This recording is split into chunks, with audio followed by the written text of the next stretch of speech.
우리 중에는 최근 중요한 시험을 치른 분들이 계십니다. 오늘 감사원금 보니까 간호 국가고시 시험에 합격해서 또 시합에 승리해서 이렇게 예물을 드리신 분들이 계시더라고요. 사실 우리는 어렸을 때부터 많은 시험을 치르고 시합을 하고 그렇습니다. 학교 다닐 때도 시험을 치르고 또 운전면허증을 따기 위해서도 시험을 치르고 나중에 학교를 졸업하고 난 뒤에도 회사에 입사할 때 시험을 치르고 또 회사에 입사하고 나면 그 다음에는 승진할 때도 시험을 치릅니다. 심지어는 교회에서도 시험을 치릅니다. 생명의 삶 성경 공부를 마치고 나면 시험을 보잖아요. 이런 시험을 좋아하는 사람들은 아마 아무도 없을 것입니다. 혹시 이런 분 계시나요? 여러분들이 한번 솔직하게 대답을 해 주시기 바랍니다.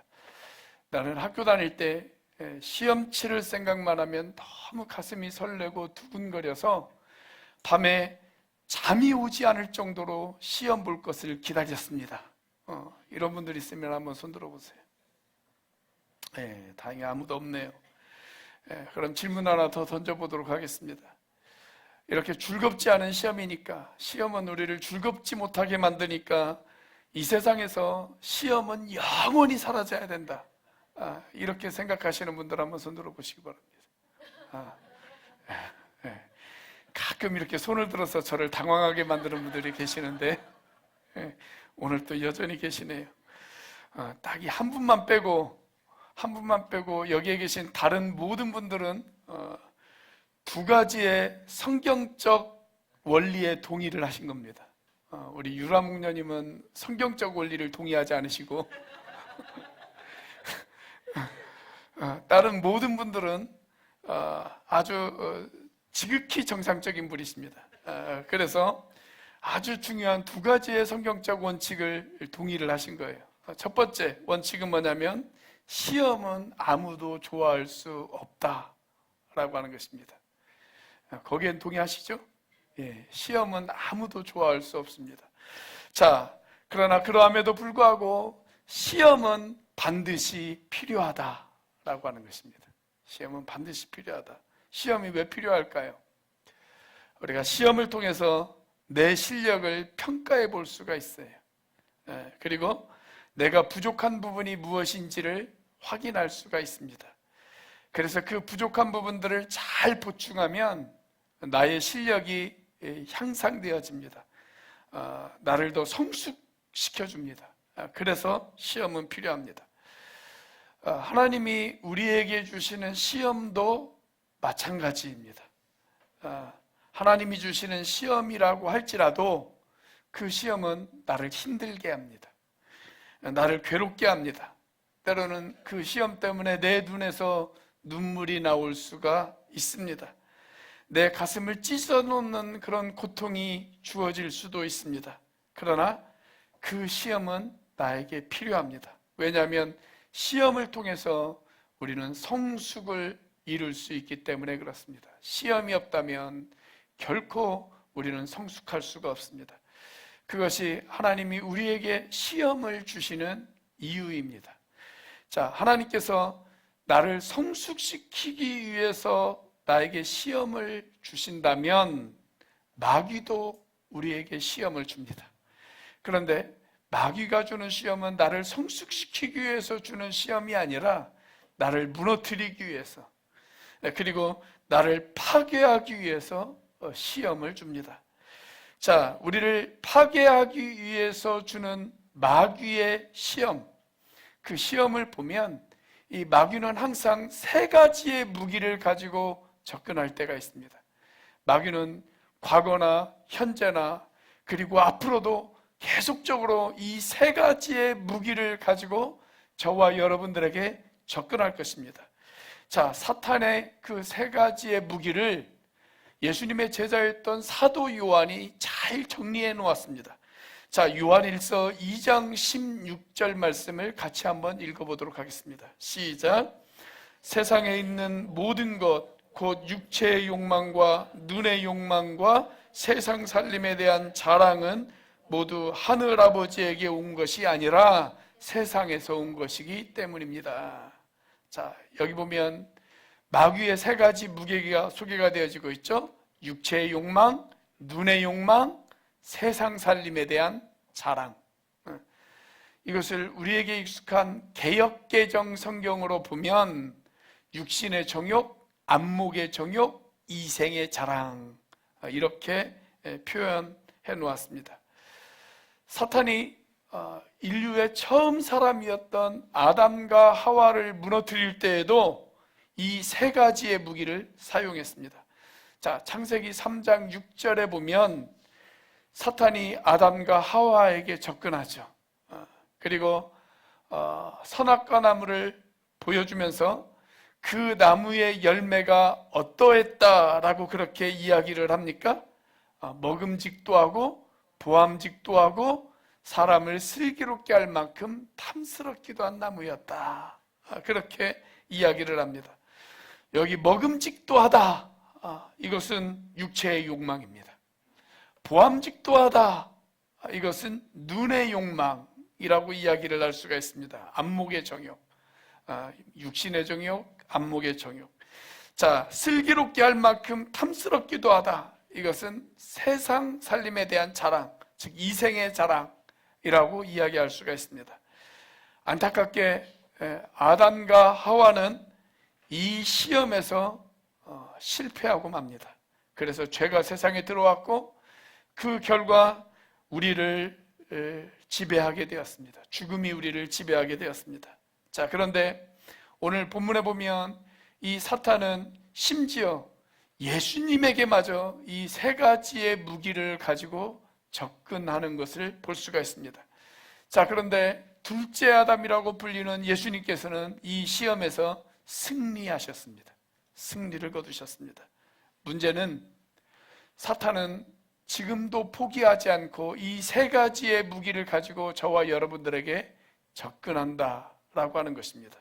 자, 그렇다면 우리도 예수님처럼 이 시험에서 승리하기 위해 사탄이 사용하는 세 가지 무기의 정체에 대해서 우리가 알 필요가 있습니다. 우리가 적을 알면 이길 수가 있습니다.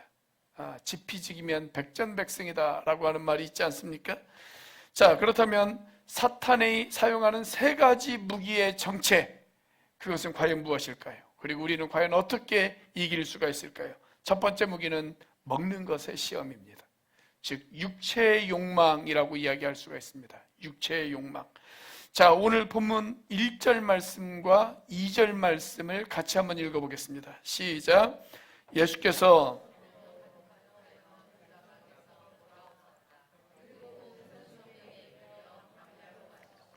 40일 동안 악마에게 시험을 받으셨다. 그동안 아무것도 잡수시지 않아서 그 기간이 다이었을 때 시장하셨다. 자, 예수님께서 침례 요한에게 침례를 받으시고 광야로 나가셨어요. 그리고 그곳에서 40일 동안 예수님께서 금식을 하십니다. 40이라고 하는 숫자는 성경에서 매우 의미 있는 숫자죠. 과거 이스라엘 백성들이 이집트 땅에서 탈출하고 난 이후에 그들이 광야로 나갑니다. 그리고 광야에서 40년 동안 그들이 생활하지 않습니까?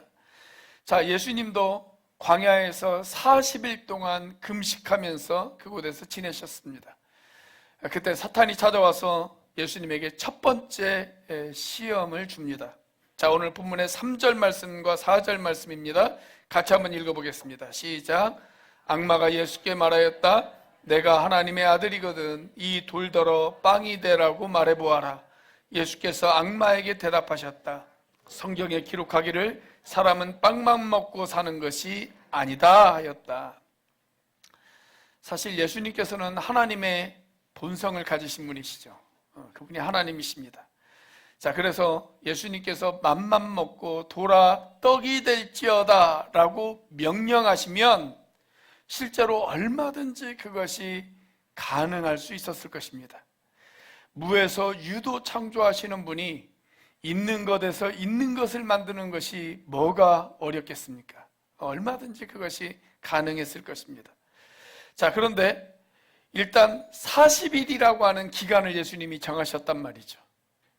그 기간을 채우지 않고 하나님의 능력을 행하는 것, 그것은 하나님의 뜻이 아니다라고 주님께서 아마 판단하셨을 것입니다.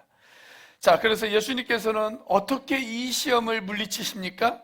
자, 같은 사건이 마태복음 4장에도 기록되어져 있는데 마태복음 4장 4절 말씀을 같이 한번 읽어보도록 하겠습니다. 시작. 예수께서 대답하셨다. 성경에 기록하기를 사람이 빵으로만 살 것이 아니라 하나님의 입에서 나오는 모든 말씀으로 살 것이다 하였다. 여기 보면 사람이 빵으로만 살 것이 아니다 라고 말씀하신 뒤에 예수님께서 한 말씀을 더 하시죠. 뭐라고 이야기하세요? 하나님의 입에서 나오는 모든 말씀으로 살 것이다, 그렇게 이야기하십니다.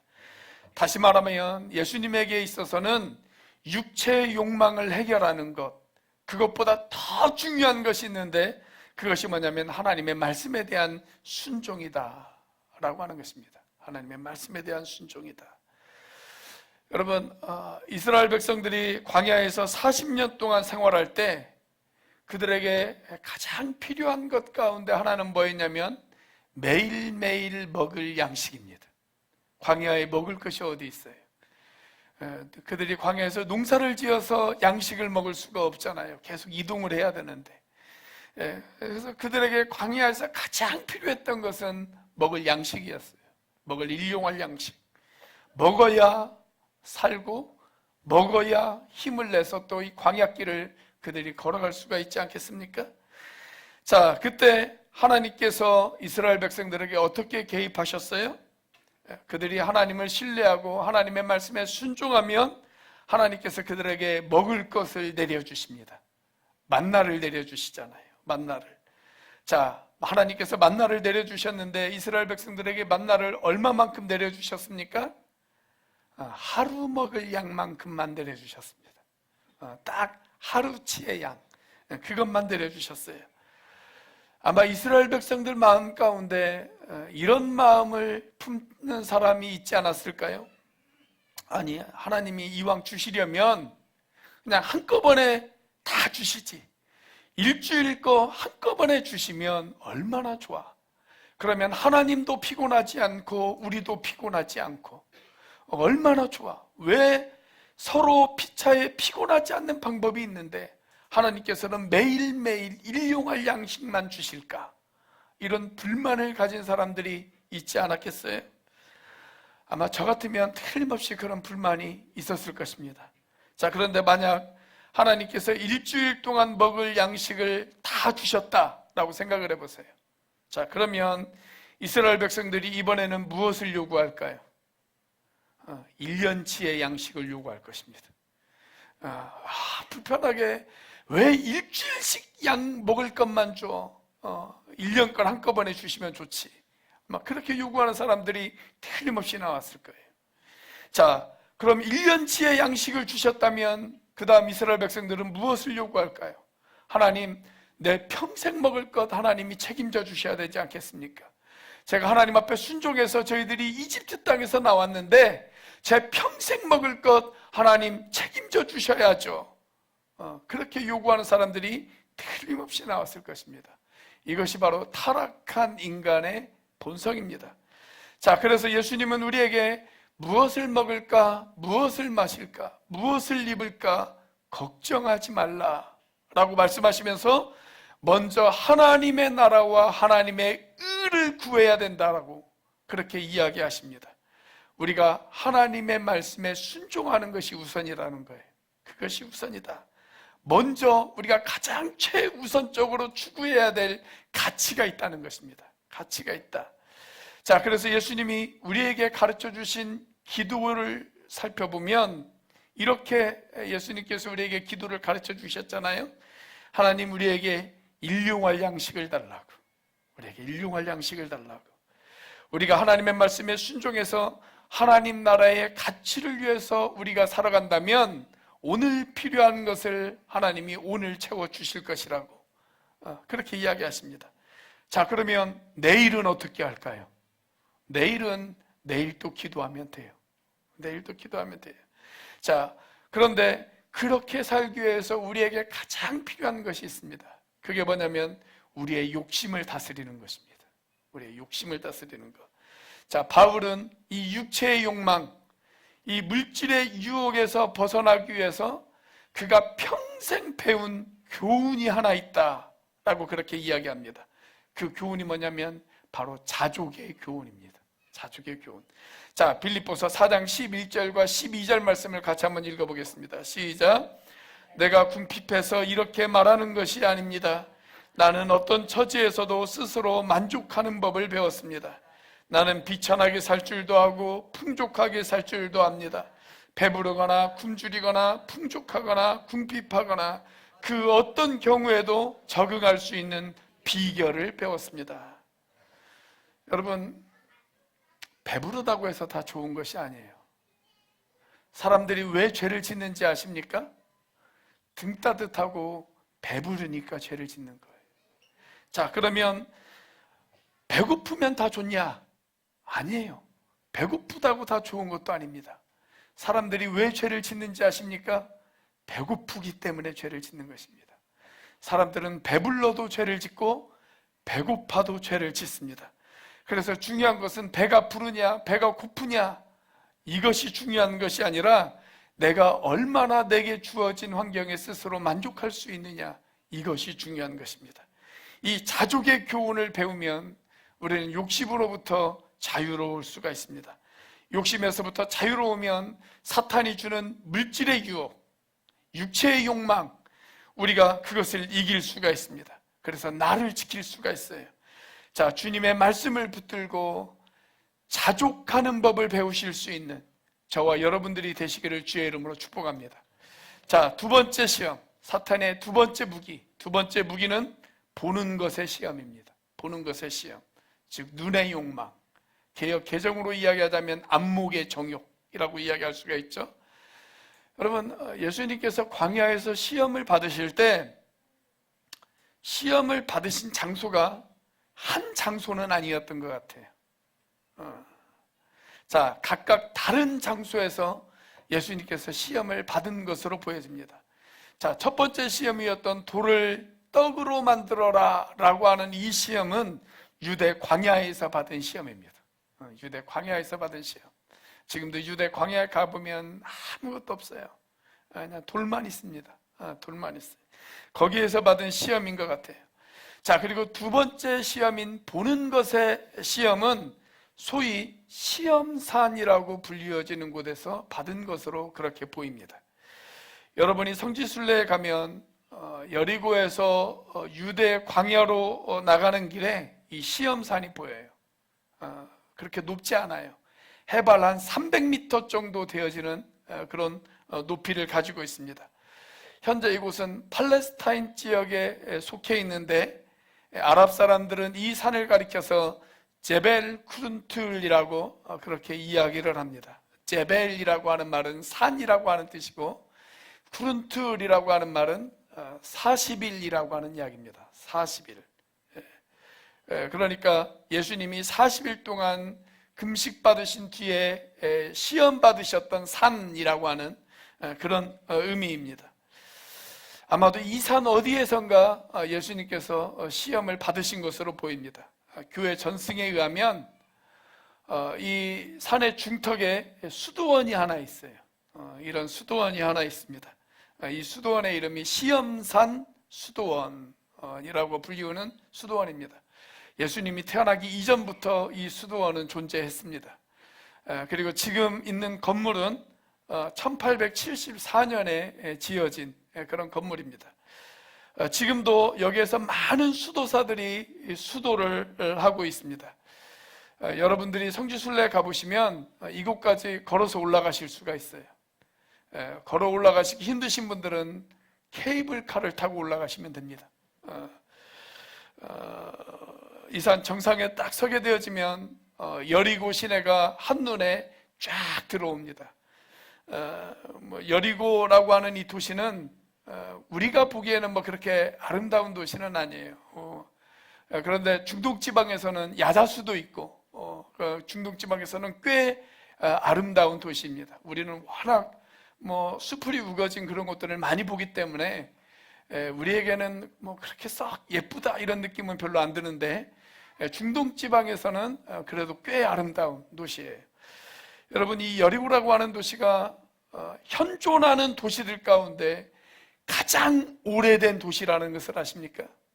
현존하는 도시 가운데 가장 오래된 도시가 이 여리고라고 하는 도시예요. 어떤 분들은 제가 이렇게 이야기하면 목사님은 성지순례 언제 다녀오셨어요? 라고 질문하시는 분들이 계십니다. 제가 사실대로 고백하자면 저는 성지순례를 동영상으로 다녀왔습니다. 자, 사탄이 이런 곳에서 여리고라고 하는 도시를 예수님에게 쫙 보여주면서 사탄이 이렇게 이야기를 합니다. 자, 5절과 6절 말씀이죠. 같이 한번 읽어보겠습니다. 시작. 그랬더니 악마는 예수를 높은 데로 이끌고 가서 순식간에 세계 모든 나라를 그에게 보여주었다. 그리고 나서 악마는 그에게 말하였다. 내가 이 모든 권세와 그 영광을 너에게 주겠다. 이것은 나에게 넘어온 것이니 내가 주고 싶은 사람에게 준다. 여기 보면 단순히 여리고만 보여준 것이 아니라 세계 모든 나라를 보여주었다. 그렇게 이야기합니다. 사탄이 가진 어떤 특별한 능력으로 한순간에 세계 모든 나라를 쫙 펼쳐 보여주면서 이 모든 걸 내가 너에게 줄 수 있다. 어쩌면 로마 제국까지 보여주었을 거예요. 이 모든 것을 다 너에게 줄 수 있다 라고 그렇게 유혹했습니다. 이게 바로 눈의 욕망이죠. 눈의 욕망. 여러분, 우리도 이 세상을 살면서 이런 눈의 욕망, 눈의 유혹을 받을 때가 많이 있지 않습니까? 저는 가끔 차를 몰고 가다 보면 예쁜 집들이 있어요. 그리고 멋진 차들이 있습니다. 야, 나도 저런 거 갖고 싶다. 그런 눈의 유혹을 받을 때가 있어요. 우리 자매님들은 면세점이나 백화점 같은 데 가셔가지고 루이비통이나 디올 같은 걸 보면서 나도 저것들을 보고도 싶고 만지고도 싶고 갖고도 싶다. 그런 유혹 받지 않으십니까? 우리 형제님들은 거리를 걷다가 예쁘게 생긴 여자들을 보면 저절로 눈이 돌아가잖아요. 그렇지 않아요? 저도 그렇습니다. 저도 그래요. 저도 예외는 아니에요. 이게 다 뭐예요? 눈의 욕망이란 말이죠. 눈의 욕망. 이런 유혹 앞에서 예수님께서 어떻게 하셨을까요? 딱 한마디 하셨어요. 8절입니다. 같이 한번 읽어보겠습니다. 시작. 예수께서 악마에게 대답하셨다. 성경에 기록하기를 주 너희 하나님께 경배하고 그분만을 섬겨라 하였다. 우리 시대 존경받는 목회자 가운데 존 파이퍼라고 하는 목사님이 계십니다. 우리 침례교 목사님이신데, 이분이 쓰신 책 가운데 돈, 섹스, 그리고 권력이라고 하는 책이 있어요.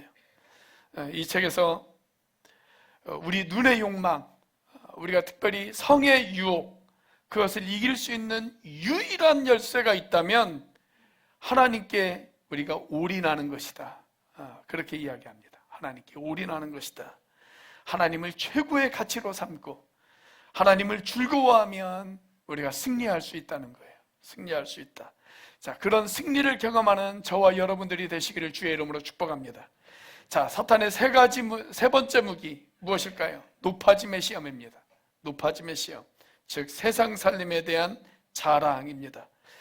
자, 이 시험은 아마도 광야가 아니라 예루살렘 성전에서 받았던 시험인 것으로 그렇게 보여집니다. 자, 예루살렘 성전 동남쪽 모서리 끝에 올라가면 그 아래로 기드론 골짜기가 펼쳐집니다. 이곳에서 보는 골짜기, 이 동남쪽 성전 끝에서 보는 골짜기, 이 기드론 골짜기가 가장 깊어 보인다고 그래요. 골짜기가 가장 깊어 보이는 곳이 바로 거기라고 그래요. 높이가 137m, 137m. 그래서 여기에서 이 기드론 골짜기를 바라보면 현기증이 날 정도로 그렇게 어지럽다라고 그렇게 이야기를 하시더라고요. 자, 그런데 오늘 본문 9절 말씀을 보시면 이렇게 되어 있습니다. 같이 한번 읽어보겠습니다. 시작. 그래서 악마는 예수를 예루살렘으로 이끌고 가서 성전 꼭대기에 세우고 그에게 말하였다. 내가 하나님의 아들이거든 여기에서 뛰어내려 보아라. 자, 네가 하나님의 아들이거든 여기서 한번 뛰어봐. 뛰어내려봐. 자, 그렇게 이야기하면서 뭐라고 이야기를 해요? 그렇게 뛰어내리면 하나님이 천사들에게 명령하셔서 너를 떠받쳐 줄 거야. 그러면 너 정말 유명해져. 아마 내일 아침에 모든 사람들이 너에게 와서 경배할 걸. 아마 그런 유혹을 했단 말이죠. 이게 바로 높아짐의 시험이에요. 높아짐의 시험. 나를 자랑하고 싶고, 나를 과시하고 싶고, 사람들에게 내 인기를 좀 보여주고 싶고, 내가 좀 잘 나가는 것을 사람들에게 우쭐대고 싶고, 여러분, 이것이 바로 높아짐의 유혹이죠. 우리 시대에 이런 문화가 아주 팽배해져 있지 않습니까? 요즘 우리가 사용하는 SNS나 뭐 이런 것들을 보면 거기 보면 다 자기 자랑들을 많이 하잖아요. 자기 자랑들. 그래서 누군가가 그것들을 보면서 좋아요 이거 누르기를 원하면서 나를 과시하는 것들을 많이 보여주고 있지 않습니까? 자, 그러나 성경은 불필요한 과시, 불필요한 자기 과시, 물론 자기를 어느 정도 어필하는 것도 중요하지만 그러나 불필요하게 스스로를 높이는 행위, 이것이 오히려 인생의 시험거리가 되어질 수 있다라고 성경은 우리에게 경고하고 있습니다. 여러분, 창세기 11장을 보면 우리가 요즘 새벽마다 창세기를 묵상하고 있는데 창세기 11장을 보면 거기에 바벨탑 사건이 등장을 해요. 바벨탑 사건. 사람들이 바벨탑을 쌓았다. 그것은 그렇게 큰 죄가 되어지지 않습니다. 만약 그 시대의 사람들이 하나님을 찬양하고 하나님을 높여드릴 목적으로 바벨탑을 쌓았다. 그러면 그건 기념비가 되어졌을 거예요. 그렇죠? 자, 그런데 그들이 바벨탑을 쌓은 목적이 문제예요. 목적이. 자, 그 목적. 왜 바벨탑을 쌓았습니까? 창세기 11장 4절 말씀 같이 한번 읽어보겠습니다. 시작. 그들은 또 말하였다. 자, 도시를 세우고 그 안에 탑을 쌓고서 탑 꼭대기가 하늘에 닿게 하여 우리의 이름을 날리고 온 땅 위에 흩어지지 않게 하자. 자, 사람들이 바벨탑을 쌓은 동기 가운데 하나는 그 동기가 뭐였습니까? 우리의 이름을 날리고 였습니다. 우리의 이름을 날리고.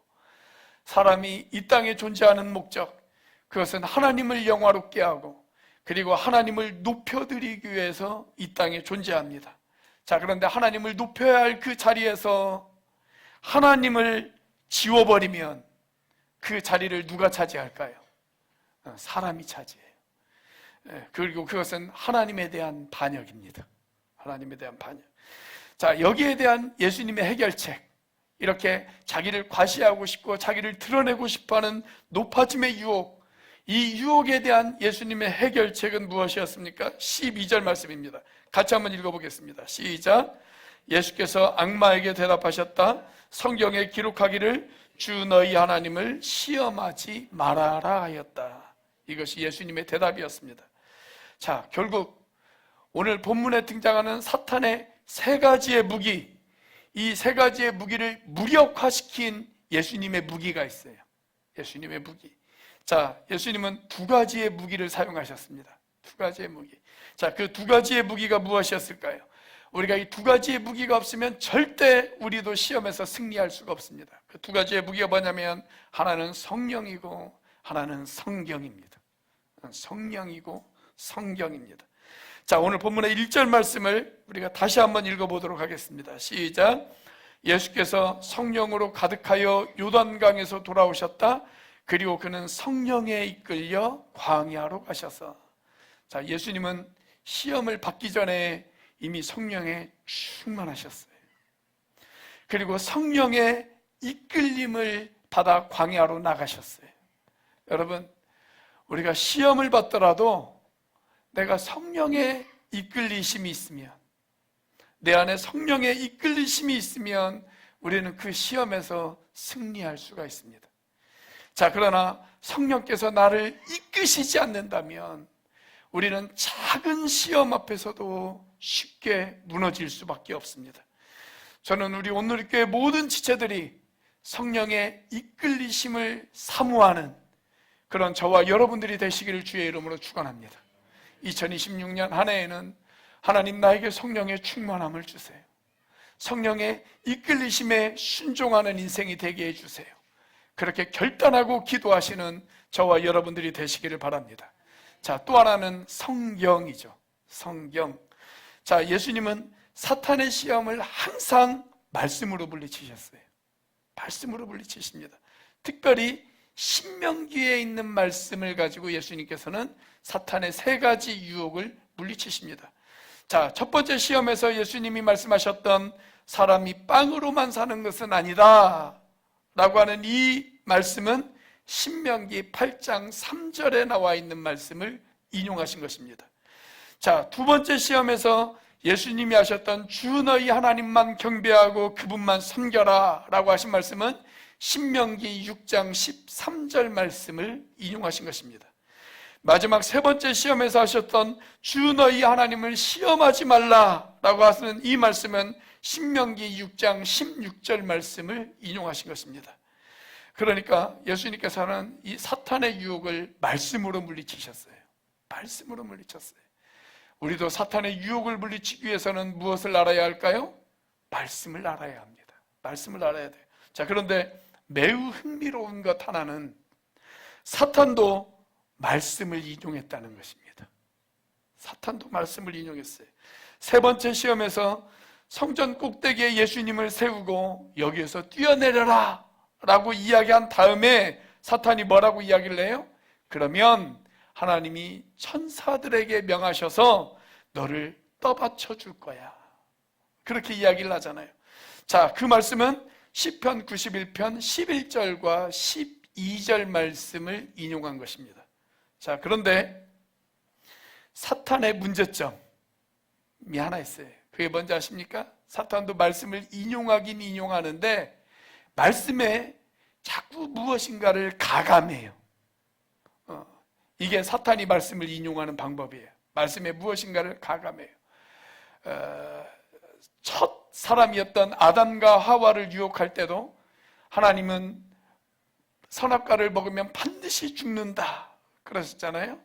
그런데 사탄은 뭐라고 합니까? 죽을까 하노라. 그렇게 이야기하잖아요. 죽을지도 몰라. 그렇게 말씀을 가감한단 말이죠. 자, 오늘 이 말씀도 마찬가지예요. 이 말씀 그 어디에도 예수님에게 뛰어내려봐 이런 말씀은 없어요. 이건 그냥 네가 가는 길마다 하나님이 너를 지켜주실 거야 그런 말이지, 성전 꼭대기에서 뛰어내리면 하나님이 너를 붙잡아 줄 거야 그런 말은 아니에요. 성전 꼭대기에서 뛰어내리라는 이야기는 아니라는 말이에요. 여러분, 사탄은 항상 이렇게 말씀을 왜곡합니다. 이단들도 그렇습니다. 신천지나 통일교나 JMS나 이런 우리 주변에 있는 이단들을 한번 보세요. 이 이단들의 특징도 뭐냐면 그들도 말씀을 인용한다는 것입니다. 말씀을 인용해요. 자, 그런데 말씀에 자꾸 무엇인가를 더해요. 자기 생각을 더하고 때로는 자기들의 교리에 맞지 않으면 그걸 말씀에서 빼버려요. 말씀을 더하기도 하고 빼기도 하고 그렇습니다. 그래서 여러분, 우리가 말씀을 아는 것 중요합니다. 말씀을 읽는 것 중요합니다. 그런데 말씀을 읽고 아는 것 중요하지만 말씀을 알되 정확하게 알아야 합니다. 그리고 말씀을 아는 것보다 더 중요한 것은 그 말씀을 붙들고 그대로 사는 것입니다. 그리고 그 말씀과 더불어서 싸워야 합니다. 그러면 저와 여러분들도 시험에서 승리할 수 있을 것입니다. 오늘 주님의 이 승리가 저와 여러분들의 승리가 되어질 수 있기를 주님의 이름으로 축복합니다. 기도하겠습니다. 주신 말씀을 가슴에 새기고 이제 평안한 마음으로 세상을 향해 나아가십시오. 선한 일에 용기를 가지시며 악을 악으로 갚지 마십시오. 항상 연약한 자를 도우시고 병든 자를 찾아보시고 곤란당한 이웃을 위로하십시오. 모든 사람을 존경하시고 주님을 대하듯 사람들을 대하십시오. 모든 일을 믿음과 사랑으로 행하시며 어떤 일에도 소망을 포기하지 마십시오.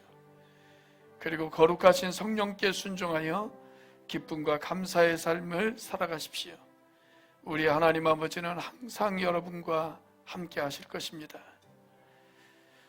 이제는 우리를 위하여 십자가에 달리신 성자 하나님의 은혜와 그 독생자를 죽기까지 내어주신 성부 하나님의 사랑과 지금도 그 사랑을 깨닫게 하시고 충만하게 하시는 성령 하나님의 교통하심이 시험에서 승리하는 인생이 되기를 소망하는 하나님의 자녀들 머리 위에 영원부터 영원까지 함께 하시기를 예수님의 이름으로 축복하며 기도하옵나이다.